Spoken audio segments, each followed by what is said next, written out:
Yo, what's going on, guys? Snoozeman back here with another YouTube video, and today we're actually talking about the best end-of-year schemes and playbooks to be using for simulation franchises here in Madden 21 franchise mode.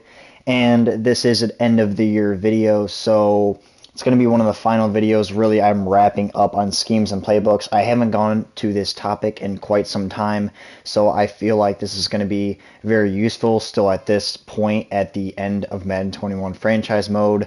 So if you guys are looking still to help your franchise out in terms of simulation and schemes and playbooks, this is definitely going to be the video to watch. So I'm going to start out with offensive scheme and tie that with offensive playbook.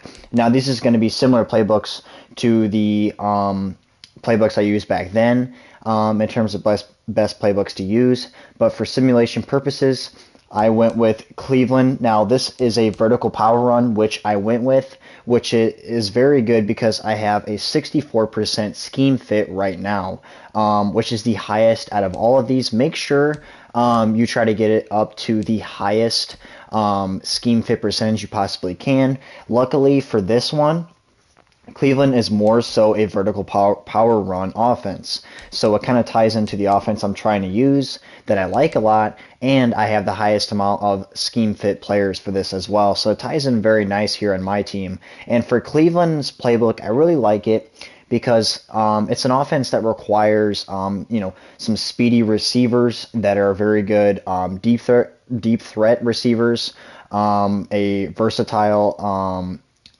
tight end, and a dual threat running back that can get the job done on the ground and can also catch, and a quarterback that can also eclipse 4,000 yards, and your running back can also hit 1,000 yards if you have a sufficient enough offensive line and running back.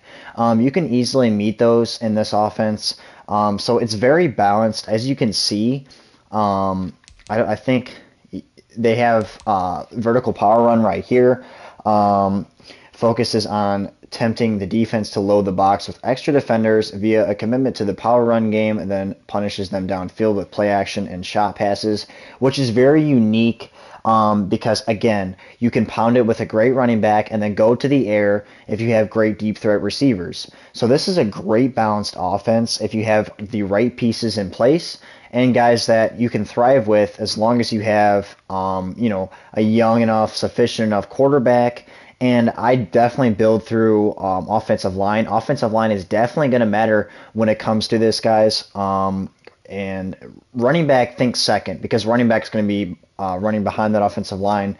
So I know a lot of you guys may not worry about the offensive line, but definitely make sure you touch upon that when you are going to go with a playbook like this for Cleveland.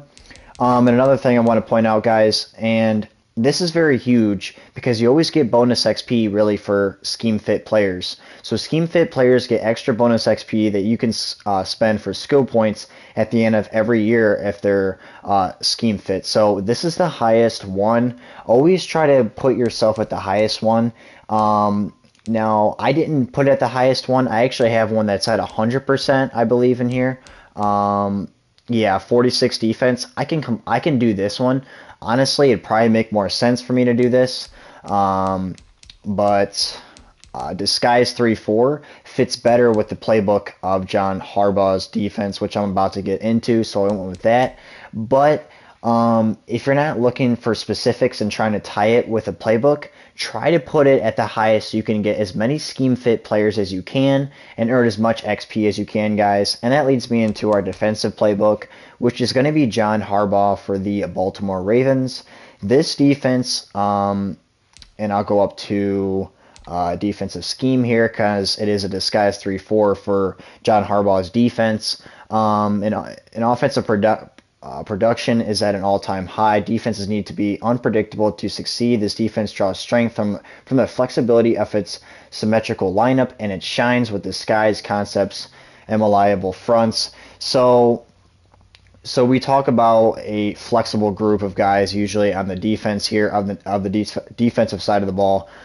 So what they're trying to say in this is, so corners relatively become safeties or vice versa. So these guys can switch out a lot. Your secondary can become very versatile, and you can move guys a lot around this. Now this is going to be a very high product of pass coverage. It's more so a pass coverage system, so you want to make sure you have a very good middle linebacker user. If you don't have a great middle linebacker user, it's not going to really exactly work. You want to have a great user in the middle, and you want to have fast guys in the secondary and guys that can also switch. So more so, corners playing safety would be very good, and you can also switch that, but making sure that you have versatile guys and guys that are very quick. So as you guys can see, a lot of versatility and speed really on both schemes and playbooks here, and that goes a long way if you have young guys in place